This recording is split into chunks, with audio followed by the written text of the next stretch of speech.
Aku bekerja keluar kota, ternyata istriku ada main dengan kakak iparku dan anehnya. Lagi istri kakak iparku mendukung. Ayuk menatap jalanan yang membentang di depan bus yang membawanya menjauh dari kota kecil tempat tinggalnya. Cahaya senja memantul di kaca jendela, menciptakan bayangan wajahnya yang lelah. Ia baru saja mendapatkan pekerjaan sebagai supervisor proyek konstruksi di kota besar, 300 km dari rumah. Gaji yang ditawarkan terlalu menggiurkan untuk ditolak, terutama dengan kondisi keuangan keluarganya yang sedang terpuruk. Namun, di lubuk hatinya, ia merasa berat meninggalkan Adi, istrinya, dan rumah kecil mereka yang penuh kenangan.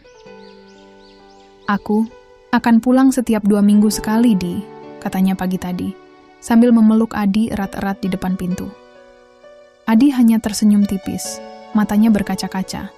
Aku tahu kamu melakukan ini untuk kita, Yuk. Aku akan baik-baik saja di sini, jawab Adi.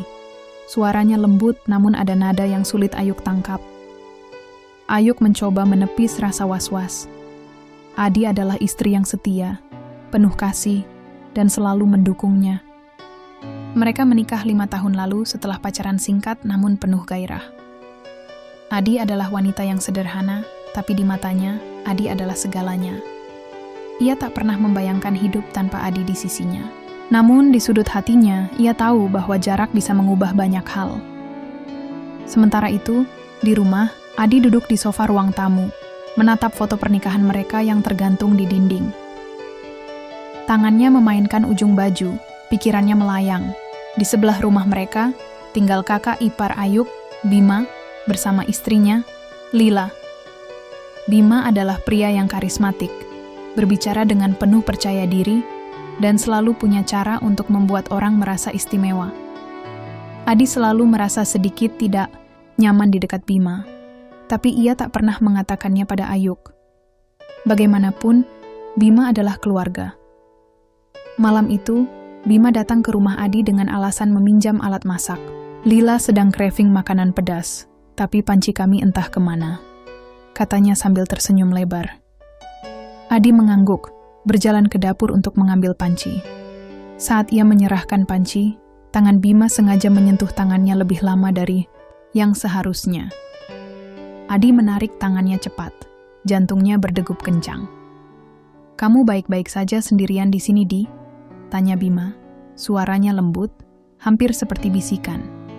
Adi mengangguk kaku, mencoba mengabaikan perasaan aneh yang menyelinap di dadanya.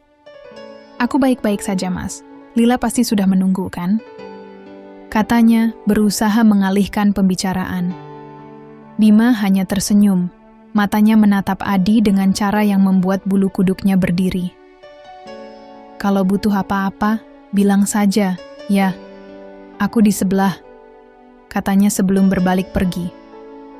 Adi menutup pintu dengan cepat, napasnya tersengal. Ia mencoba menenangkan diri, mengatakan pada dirinya sendiri bahwa ia hanya berpikir berlebihan. Di kota, Ayuk menghabiskan malam pertamanya di mes pekerja. Kamar kecil dengan ranjang sederhana itu terasa asing. Ia merindukan pelukan Adi, suara, tawanya, bahkan bau masakan Adi yang selalu memenuhi rumah. Ia mengambil ponselnya, ingin menelepon Adi, tapi jam sudah menunjukkan tengah malam. "Besok saja," gumamnya, menatap layar ponsel yang menampilkan foto Adi tersenyum. Hari-hari berlalu, dan Ayuk mulai terbiasa dengan rutinitas barunya. Pekerjaan konstruksi menuntut fokus penuh, membuatnya jarang punya waktu untuk memikirkan hal lain. Ia hanya bisa menelepon Adi di malam hari, dan seringkali Adi terdengar lelah atau sibuk. "Aku baru selesai bersih-bersih," atau "aku tadi membantu Lila di dapur," selalu menjadi alasan Adi. Ayuk mencoba memahami, tapi ada perasaan cemburu kecil yang mulai tumbuh.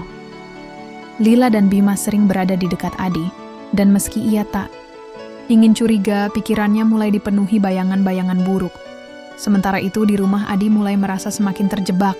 Bima sering datang dengan alasan sepele, dan setiap kali ia datang, Lila selalu ada di sampingnya, tersenyum manis seolah tak ada yang salah. Adi mulai menyadari bahwa tatapan Bima bukan lagi sekadar ramah. Ada sesuatu di matanya, sesuatu yang membuat Adi merasa seperti mangsa. Suatu malam, saat hujan deras mengguyur kota kecil itu, Bima datang ke rumah Adi dengan baju basah kuyup.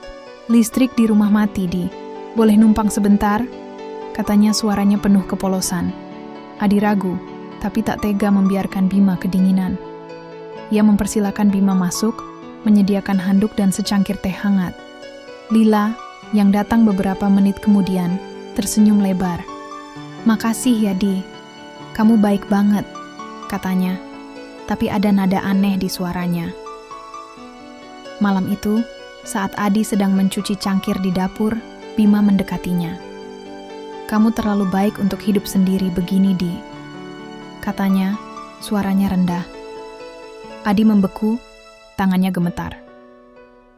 Sebelum ia bisa menjawab, Bima mendekat, tangannya menyentuh pinggang Adi. "Jangan, Mas!" Adi mendorong Bima dengan keras.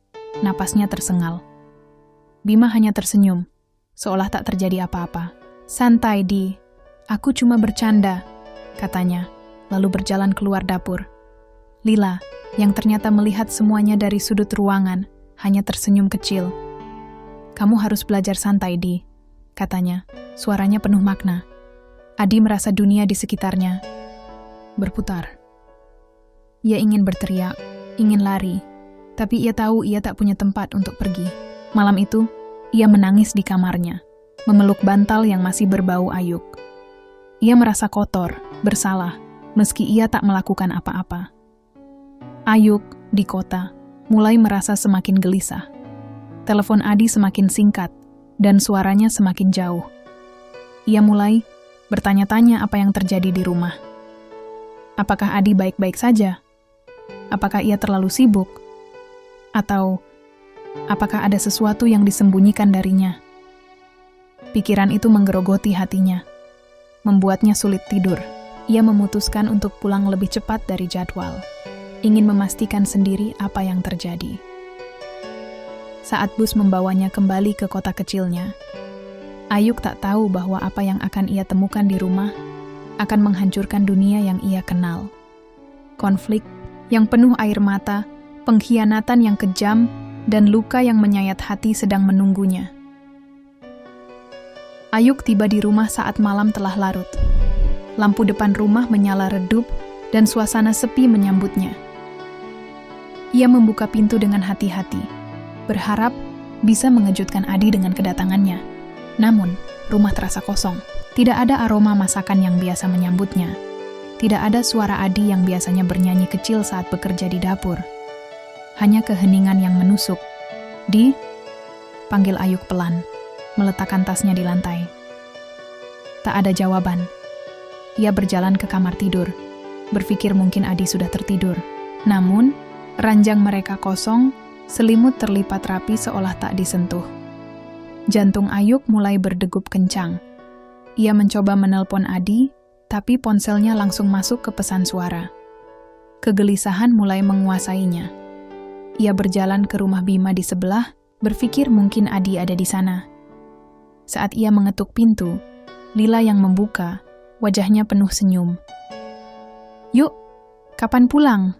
tanyanya. Suaranya terdengar terlalu ceria. "Aku baru sampai." "Adi ada di sini?" tanya Ayuk, mencoba menahan nada curiga.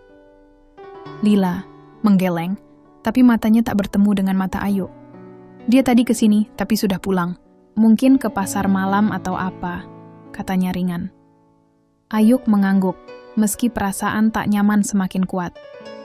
Ia kembali ke rumah, duduk di sofa, menunggu Adi dengan pikiran yang kacau. Adi pulang sejam kemudian, wajahnya pucat dan rambutnya sedikit berantakan. Ia terkejut melihat Ayuk di ruang tamu. "Yuk, kapan kamu pulang?" tanyanya, suaranya gemetar. "Aku ingin kasih kejutan," jawab Ayuk, menatap Adi tajam. "Kamu dari mana?" Adi tergagap. Aku ke rumah Lila. Bantuin dia beres-beres," katanya cepat, menghindari tatapan Ayuk. Ayuk ingin percaya, tapi ada sesuatu di wajah Adi yang membuatnya ragu. Matanya merah, seolah baru menangis. Malam itu, mereka tidur dalam diam. Ayuk ingin bertanya, Lidihmi sempat yakin, tapi ia takut jawaban yang akan ia dengar. Adi, di sisi lain, merasa seperti tercekik. Ia ingin menceritakan semuanya pada Ayuk. Tentang Bima, tentang sentuhan yang tak diinginkan, tentang Lila yang seolah menikmati penderitaannya. Tapi rasa takut dan malu mengikat lidahnya. Keesokan harinya, Ayuk memutuskan untuk tinggal beberapa hari lebih lama. Ia ingin memastikan Adi baik-baik saja sebelum kembali ke kota. Namun, semakin lama ia berada di rumah, semakin banyak hal aneh yang ia perhatikan. Bima sering datang ke rumah dengan alasan yang semakin dibuat-buat, dan Lila selalu ada di belakangnya, tersenyum seolah menyembunyikan rahasia. Adi, yang biasanya ceria, kini sering terlihat gelisah, menghindari kontak mata dengan Ayuk. Suatu sore, saat Ayuk sedang memperbaiki keran di dapur, ia mendengar suara tawa dari rumah Bima. Ia mengintip dari jendela, dan apa yang ia lihat membuat darahnya mendidih. Adi sedang duduk di teras rumah Bima, dan Bima berdiri di dekatnya, terlalu dekat. Tangan Bima menyentuh bahu Adi, dan Adi tak menolak. Lila, yang berdiri di ambang pintu, hanya menatap dengan senyum kecil. Ayuk merasa dunia di sekitarnya runtuh. Ia ingin berlari ke sana, ingin menghajar Bima, ingin menarik Adi kembali ke sisinya. Tapi kakinya terpaku. Ia hanya bisa menatap, dadanya sesak oleh campuran kemarahan dan kesedihan. Malam itu, Ayuk tak bisa menahan diri lagi. Saat mereka makan malam, ia menatap Adi dengan mata penuh luka. "Di, apa yang terjadi antara kamu dan Bima?" tanyanya, suaranya bergetar. Adi membeku, garpu di tangannya jatuh ke piring. "Apa? Maksudmu, Yuk?" tanyanya. Wajahnya pucat. "Jangan bohongi aku, Di. Aku lihat kalian tadi sore. Apa yang kalian lakukan?" bentak Ayuk. Suaranya menggema di ruangan kecil itu. Adi menangis, kepalanya tertunduk. "Bukan seperti yang kamu pikirkan, Yuk.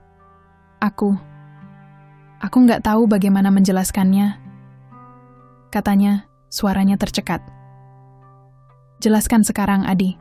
Aku rela kerja jauh untuk kita, untuk masa depan kita, dan kamu main-main di belakangku."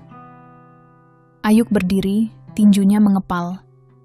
Air mata mulai mengalir di pipinya, tapi kemarahannya lebih kuat. Adi hanya bisa menangis, tak mampu menjelaskan. Setiap kata yang ingin ia ucapkan terasa seperti belati yang akan melukai Ayuk lebih dalam. Pertengkaran itu berlangsung hingga larut malam, penuh dengan teriakan, air mata, dan luka yang semakin dalam. Ayuk akhirnya keluar rumah, membanting pintu, meninggalkan Adi yang terisak di lantai. Ia berjalan tanpa tujuan, pikirannya dipenuhi bayangan pengkhianatan. Ia tak tahu bahwa apa yang ia lihat hanyalah puncak gunung es. Kebenaran yang lebih kelam, lebih menyakitkan, masih menunggu untuk terungkap. Ayuk menghabiskan malam di bangku taman dekat rumah, menatap langit yang kelam. Pikirannya kacau, hatinya hancur. Ia mencoba mencari alasan, mencoba memahami mengapa Adi bisa berubah. Apakah ia kurang memberi perhatian?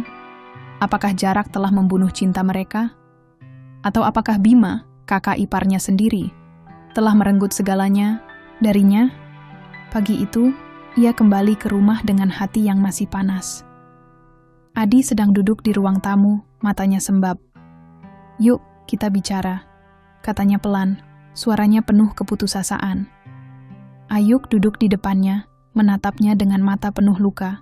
"Ceritakan semuanya, Di. Aku nggak mau ada rahasia lagi," katanya, suaranya dingin.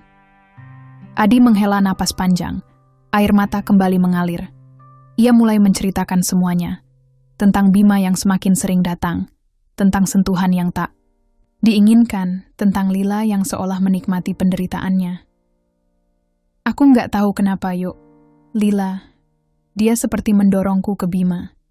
Dia bilang aku terlalu kaku, bahwa aku harus menikmati hidup selagi kamu nggak ada," katanya, suaranya pecah. Ayuk mendengarkan dengan rahang mengeras. Setiap kata Adi seperti pisau yang menusuk dadanya. "Jadi kamu menyerah begitu saja? Kamu membiarkan dia menyentuhmu?" bentaknya. Tak bisa menahan amarah. "Bukan begitu, Yuk. Aku menolaknya. Aku selalu menolak. Tapi Tapi aku takut. Aku sendirian dan mereka seperti bermain dengan perasaanku. Adi menangis terseduh. Tubuhnya gemetar. Ayuk ingin mempercayainya. Tapi gambar Adi dan Bima di teras terus menghantuinya. Ia bangkit, berjalan ke rumah Bima dengan langkah penuh kemarahan.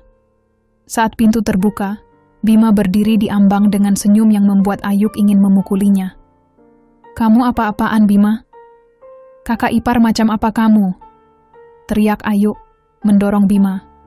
Hingga mundur. Bima hanya tertawa kecil, tak terpengaruh.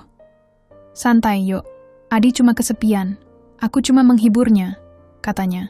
Suaranya penuh ejekan. Kata-kata itu seperti bensin di api. Ayuk meninju Bima, membuatnya tersungkur. Lila berlari keluar, berteriak agar Ayuk berhenti. "Kamu nggak tahu apa-apa, Yuk. Jangan sok suci," bentak Lila, matanya penuh kebencian. Ayuk menatap Lila, bingung dan marah. "Apa maksudmu? Kalian berdua sakit.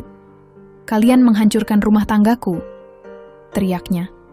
Lila tertawa pahit. "Kamu pikir ini cuma tentang Adi dan Bima? Buka matamu, Ayuk. Dunia ini nggak seindah yang kamu pikir," katanya. Lalu menarik Bima masuk ke rumah, meninggalkan Ayuk yang terpaku. Malam itu Ayuk kembali ke rumah, pikirannya semakin kacau. Adi masih menangis di sofa, dan melihatnya hanya membuat Ayuk semakin terluka. "Aku nggak tahu harus percaya apa lagi, Di," katanya. Suaranya penuh keputusasaan. Adi merangkak ke arahnya, memeluk kakinya. "Aku mohon, Yuk. Aku nggak ingin kehilanganmu. Aku nggak tahu bagaimana ini bisa terjadi," katanya. Air matanya membasahi lantai. Tapi Ayuk tak bisa memaafkan begitu saja. Ia mendorong Adi pelan, berjalan ke kamar, dan mengunci pintu. Di dalam, ia menangis dalam diam, merasa dunianya telah hancur. Ia tak tahu bahwa kebenaran yang lebih kelam masih menunggu, siap untuk menghancurkan sisa-sisa harapannya. Hari-hari berikutnya penuh dengan ketegangan. Ayuk dan Adi hidup seperti dua orang asing di bawah satu atap. Setiap percakapan berakhir dengan pertengkaran, setiap tatapan penuh dengan luka. Ayuk mulai mencurigai bahwa ada lebih banyak rahasia yang disembunyikan, dan ia bertekad untuk mencari tahu. Suatu malam, saat Adi tertidur di sofa, Ayuk mengambil ponsel Adi. Ia merasa bersalah, tapi ia harus tahu. Ia membuka pesan-pesan Adi, dan apa yang ia temukan membuat darahnya membeku. Ada puluhan pesan dari Lila, penuh dengan kata-kata yang ambigu, seolah Lila sedang mendorong Adi untuk menerima Bima. "Jangan terlalu kaku, Di. Bima bisa bikin kamu bahagia," tulis Lila di salah satu pesan. Ayuk gemetar, tangannya hampir menjatuhkan ponsel. Ia terus menggulir dan menemukan pesan dari Bima yang lebih mengerikan. "Kamu tahu aku lebih baik dari Ayuk, Di. Aku bisa kasih kamu apa yang dia nggak bisa," tulis Bima. Adi tak pernah membalas pesan-pesan itu. Tapi fakta bahwa ia tak menghapusnya membuat Ayuk semakin marah. Pagi itu, Ayuk membangunkan Adi dengan teriakan. "Kamu masih simpan pesan-pesan ini? Apa artinya ini, Adi?" bentaknya, melempar ponsel ke sofa. Adi terbangun dengan panik, wajahnya pucat. "Yuk, aku bisa jelaskan. Aku nggak tahu kenapa aku nggak hapus." "Aku takut," katanya, suaranya gemetar. "Takut apa? Takut aku tahu kamu menikmati ini semua?" Ayuk menangis, suaranya penuh keputusasaan. "Aku rela mati untukmu, Di. Dan kamu membiarkan mereka mempermainkan kita." Adi hanya bisa menangis, tak mampu membela diri. Pertengkaran itu berlangsung berjam-jam, penuh dengan teriakan dan air mata. Ayuk akhirnya keluar rumah, tak tahan melihat wajah Adi. Ia berjalan ke rumah Bima, bertekad untuk mengakhiri semua ini. Saat ia mengetuk pintu, Lila yang membuka. "Kamu lagi, Yuk? Apa sekarang kamu mau pukuli aku juga?" tanyanya. Suaranya penuh sindiran. "Aku mau bicara sama Bima." "Sekarang," kata Ayuk. Suaranya dingin. Bima muncul dari dalam, wajahnya penuh senyum mengejek. "Apa, Yuk? Masih enggak terima kenyataan? Katanya. Ayuk tak bisa menahan diri. Ia meninju Bima lagi. Kali ini lebih keras. Lila berteriak, mencoba menarik Ayuk, tapi Ayuk sudah hilang kendali. Kamu menghancurkan hidupku, Bima. Kamu dan istrimu yang sakit ini, teriaknya. Bima bangkit, menyeka darah dari bibirnya. Kamu pikir ini cuma tentang aku? Tanya Lila. Dia yang memulai semua ini, katanya. Tertawa pahit. Ayuk menatap Lila, bingung. Apa maksudnya? Tanyanya, suaranya bergetar. Lila menatapnya, dengan mata penuh kebencian. Kamu pikir aku bahagia dengan Bima? Dia nggak pernah cukup untukku. Aku ingin dia merasakan apa yang aku rasakan. Dan Adi, dia cuma alat, katanya. Suaranya penuh racun. Ayuk terpaku, tak percaya dengan apa yang ia dengar. Kamu sengaja menghancurkan rumah tanggaku? Tanyanya. Suaranya hampir hilang. Lila hanya tersenyum, tak menjawab. Bima tertawa, seolah menikmati kekacauan yang ia ciptakan. Ayuk berbalik, berlari kembali ke rumah. Pikirannya kacau. Ia menemukan Adi masih menangis di sofa. Dan untuk pertama kalinya, ia merasa kasihan padanya. Kenapa kamu nggak ceritakan semuanya dari awal? Tanyanya, suaranya penuh keputusasaan. Adi memeluknya, menangis terseduh. Aku takut, Yuk. Aku takut kamu nggak percaya. Aku takut kita hancur, katanya. Malam itu, mereka menangis bersama, memeluk satu sama lain seperti dua orang yang tersesat. Tapi luka itu terlalu dalam, dan kepercayaan mereka telah hancur. Ayuk tahu bahwa apapun yang terjadi selanjutnya, hidup mereka tak akan pernah sama lagi. Ayuk memutuskan untuk mengakhiri semuanya. Ia tak bisa terus hidup dalam bayang-bayang pengkhianatan, tak bisa terus memandang Adi dengan curiga. Ia mengemasi barang-barangnya, bertekad untuk meninggalkan kota kecil itu untuk selamanya. Aku nggak bisa lanjut seperti ini, katanya suatu pagi, matanya penuh air mata. Aku cinta kamu, tapi aku nggak bisa percaya lagi. Adi menangis, memohon agar Ayuk tetap tinggal. Aku mohon, Yuk, kita bisa mulai lagi. Aku akan perbaiki semuanya, katanya, suaranya pecah. Tapi Ayuk hanya menggeleng. Luka ini terlalu dalam, Di. Aku nggak tahu apakah aku bisa sembuh, katanya, lalu berbalik, meninggalkan Adi yang terisak di lantai. Ia pindah ke kota, mencoba membangun hidup baru. Tapi bayangan Adi, Bima dan Lila terus menghantuinya. Ia sering terbangun di malam hari, bermimpi tentang rumah kecil mereka, tentang tawa Adi yang dulu begitu murni. Ia mencoba melupakan, tapi luka itu seperti bayangan yang tak pernah pergi. Adi, di sisi lain, hidup dalam penyesalan. Ia memutuskan hubungan dengan Bima dan Lila, pindah ke rumah orang tuanya, mencoba menyembuhkan luka yang ia ciptakan sendiri. Tapi setiap malam, ia menangis memikirkan Ayuk, memikirkan cinta yang telah ia hancurkan. Bima dan Lila terus hidup seperti biasa, seolah tak ada yang terjadi. Tapi di balik senyum mereka, ada kekosongan yang tak bisa mereka isi. Mereka telah menghancurkan dua hati, tapi tak pernah merasa puas. Ayuk dan Adi tak pernah bertemu lagi. Mereka hidup di dunia yang berbeda, dipisahkan oleh luka yang tak pernah sembuh. Cinta mereka, yang dulu begitu indah, kini hanya tinggal kenangan yang pahit terkubur di bawah puing-puing pengkhianatan.